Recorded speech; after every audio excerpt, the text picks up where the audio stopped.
voudrais commencer par remercier l'Institut Schiller de m'offrir l'opportunité de présenter des travaux réalisés à l'Université François Rabelais, travaux publiés en anglais dans l'International Journal of Modern Physics et en français par Alma Michel. Les résumés pourraient se ramener à répondre à la question: le climat réel valide-t-il les modèles de climat virtuel? Nous verrons en particulier que l'alarmisme climatique n'est pas fondé sur les mesures, mais exclusivement sur les projections de modèles de climat jusqu'à la fin de ce siècle. D'où l'importance de la question: sont-ils validés par les observations? La Banque mondiale, grande spécialiste du climat, comme chacun sait, a récemment chiffré le coût de la lutte contre les émissions de dioxyde de carbone, le fameux CO2, émis par combustion des ressources fossiles, charbon, pétrole, gaz naturel et gaz de schiste. Le coût de cette lutte, selon la Banque mondiale, atteindrait 89 000 milliards de dollars, autrement dit 16 milliards par jour d'ici 2030. Cet effort considérable est censé contenir un réchauffement de notre planète par effet de serre en dessous du seuil de 2 degrés.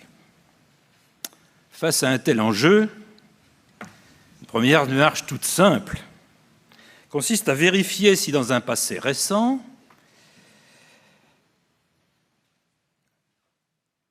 les émissions de CO2 ont bien provoqué une hausse de la température.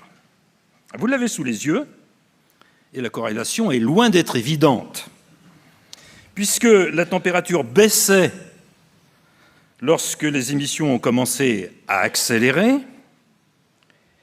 et que la température montait tout autant entre 1910 et 1945, de 0,6 degrés, alors que les émissions étaient encore faibles. Autant donc que de 1970 à 1998, alors que les émissions étaient alors 6 fois plus élevées. La corrélation est quand même loin d'être frappante. Quels sont les gaz à effet de serre? La réponse est simple. Ceux dont la molécule est constituée d'au moins 2 atomes différents. Le principal est la vapeur d'eau. De très loin. Arrive loin derrière le CO2. Sa concentration dans l'air est passée en un siècle de 0,03% à 0,04%. Quel peut être l'impact de cette augmentation sur la température de la Terre? Plus précisément, quel en a été l'impact sur la température ici mesurée par satellite vers 17 km d'altitude? Pourquoi cette altitude? Parce que c'est dans la partie haute de l'atmosphère, donc dans la basse stratosphère, là où la pression atmosphérique est plus faible, que la théorie de l'effet de serre atmosphérique prévoit la signature la plus nette. En revanche, à la surface de la Terre, la pression est plus élevée et l'effet est déjà presque saturé. De fait, la température n'augmente plus de façon significative ou mesurable dans les limites de l'incertitude expérimentale depuis presque 20 ans. Dans la période de 1993 à 2015 que vous avez sous les yeux, le taux de CO2 dans l'air est passé de 355 millionièmes, on dit aussi ppm pour partie par million, à 400 ppm, soit presque la moitié du total des émissions depuis le début de l'ère industrielle au XIXe siècle. Quel en a été l'impact sur la température? Vous le voyez, nul. Aucune évolution mesurable n'est constatée. Conclusion, la théorie de l'effet de serre atmosphérique n'est pas vérifiée par les mesures. Et c'est sur cette théorie non validée que sont basés les modèles de climat qui prévoient un réchauffement de la planète. Comme le disait le prix Nobel de physique Richard Feynman, si une théorie n'est pas vérifiée par l'expérience, elle est fausse. Peu importe qui l'a proposée, si elle n'est pas vérifiée par l'expérience, elle est fausse. Un réchauffement a-t-il été observé à la surface de la Terre? Oui. Mais il est pour partie, au moins, dû à une composante cyclique. On a passé le dernier sommet de ce cycle de 60 ans, et maintenant, la température commence à légèrement redescendre. C'est ce que montre un zoom sur les toutes dernières mesures du Hadley Center britannique, en les recoupant par les mesures effectuées par différents satellites dans le grand carré en dessous. Aucun modèle de climat repris par le GIEC, donc c'est le groupe d'experts intergouvernemental sur l'évolution du climat, n'a prévu cette évolution négative. Bon, mais reconnaissons que la tendance mesurée reste encore en deçà de l'amplitude des fluctuations, de l'incertitude, à suivre donc. Les médias, toujours prompts à annoncer un record, nous ont-ils annoncé le dernier record de superficie de banquise antarctique, pulvérisé le 21 septembre dernier? Il a battu le précédent record de 2013 d'une quantité égale à la superficie de la France. Pourquoi ce silence? La banquise arctique avait fondu jusqu'en 2012, normal, on avait passé le sommet du cycle, chaud. Mais regardez comme le volume de glace, ce sont les carrés bleus, les rectangles bleus, le volume de glace, à son minimum, à la fin de l'été, s'est reconstitué rapidement ces 2 dernières années, alors que les alarmistes, Al Gore en tête, prévoyaient leur disparition dès l'été dernier.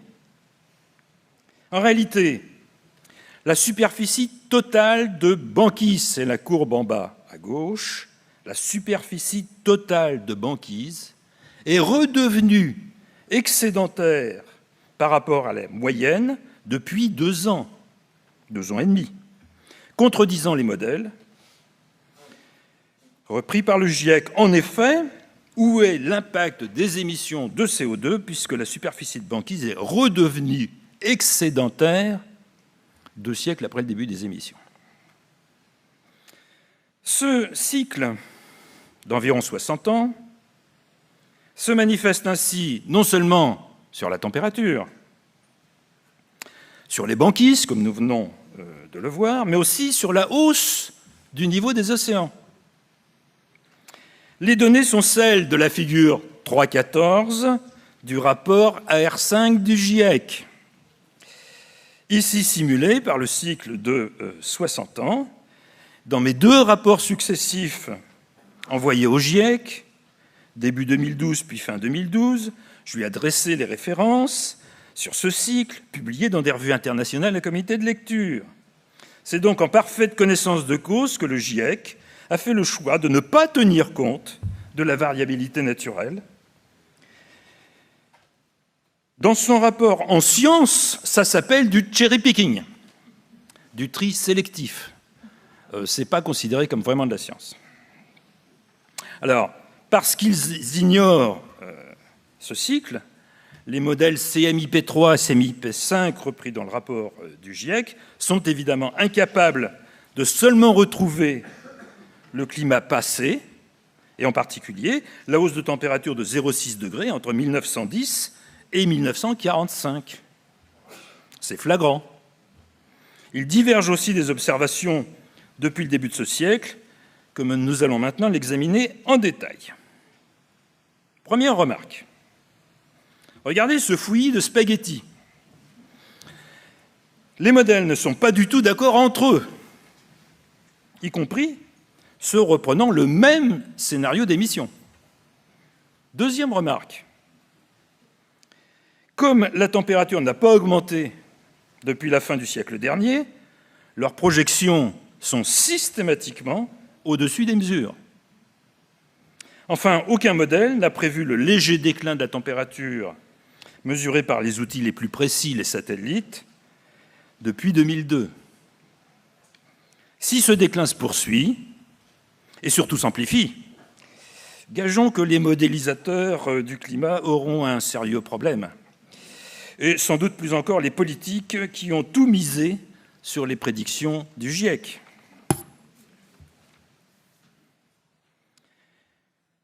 Les modèles envisagent différents scénarios d'émissions de CO2. Mais que nous apprennent les mesures en ce domaine? Elles montrent que l'augmentation annuelle du CO2 dans l'air est très variable d'une année à l'autre. Elle peut n'être que de 0,1% ou atteindre 0,75%. L'augmentation annuelle est faible lorsque la Terre est momentanément plus froide. Elle est beaucoup plus forte lorsque la Terre est sous l'influence d'une fluctuation de température chaude, comme El Niño. La courbe bleue représente les fluctuations de température. Les fluctuations de l'augmentation du CO2 en vert les suivent comme leur ombre, avec un retard de 9 à 11 mois.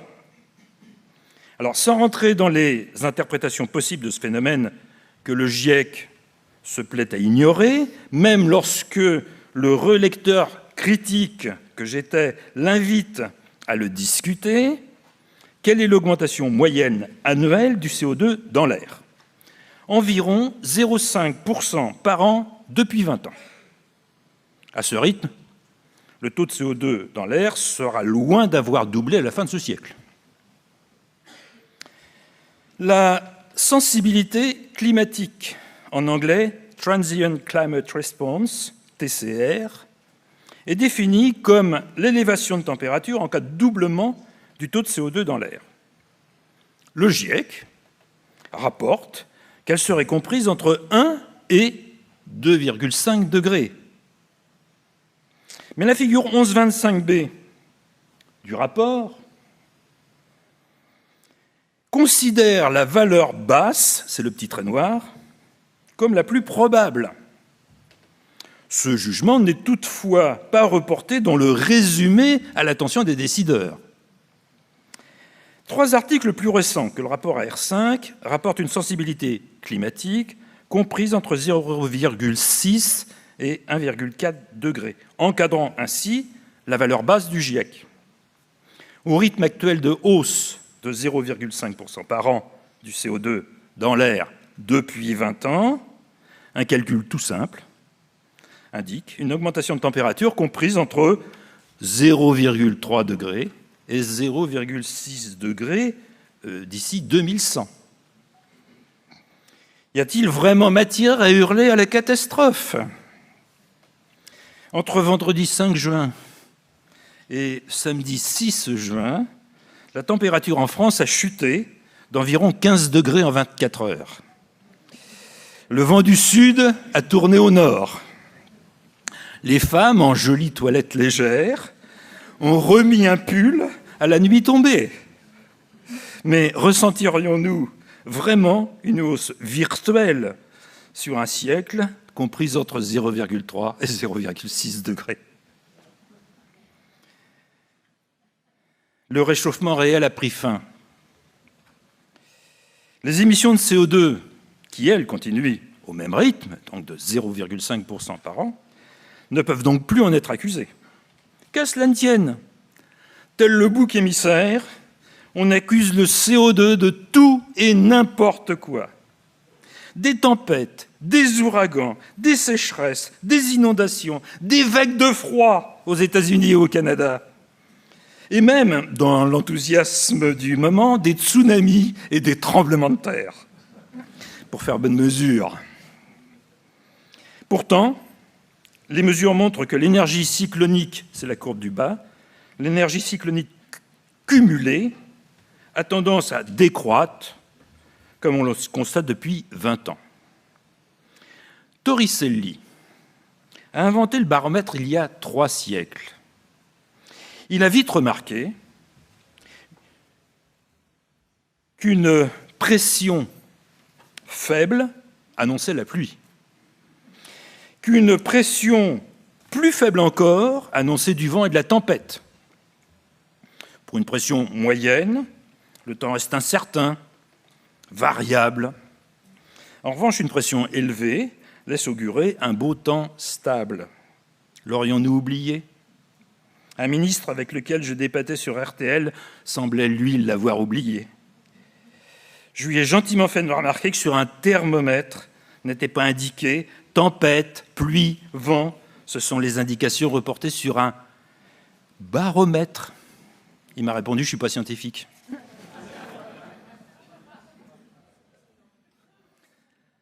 Alors pour finir, et je le rappelle à chaque fois, car surtout ceux qui se prétendent verts semblent avoir un peu trop tendance aussi à l'oublier.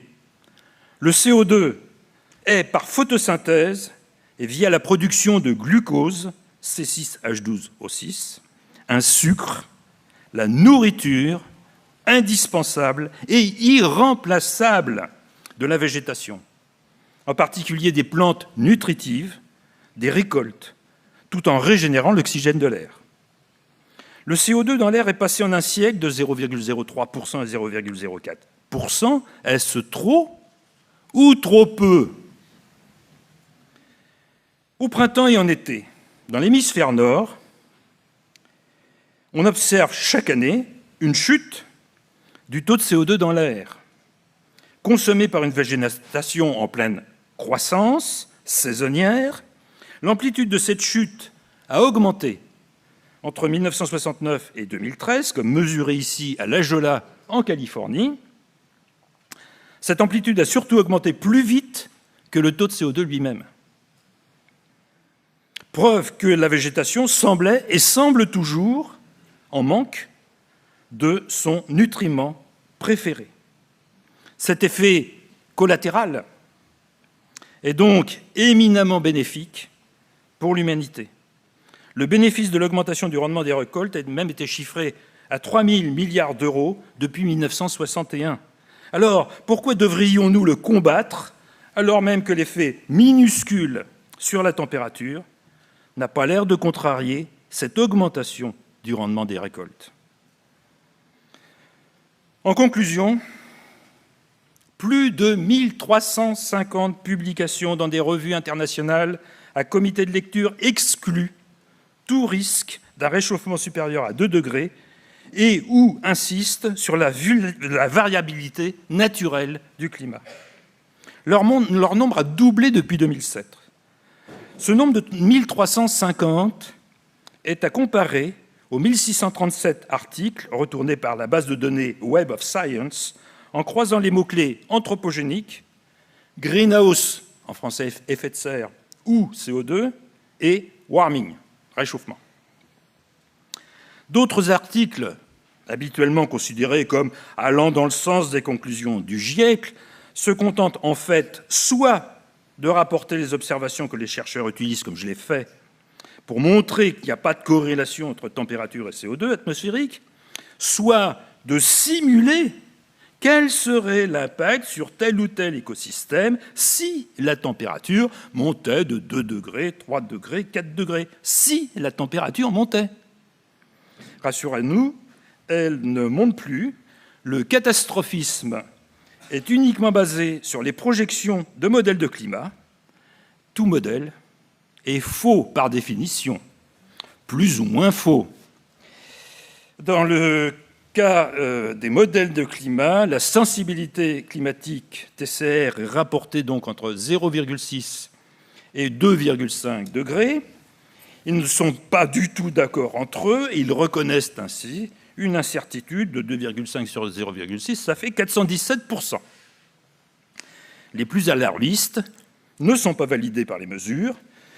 Faudrait-il donc leur faire confiance alors que l'évolution du climat réel, elle, n'apparaît pas foncièrement inquiétante? Je vous remercie.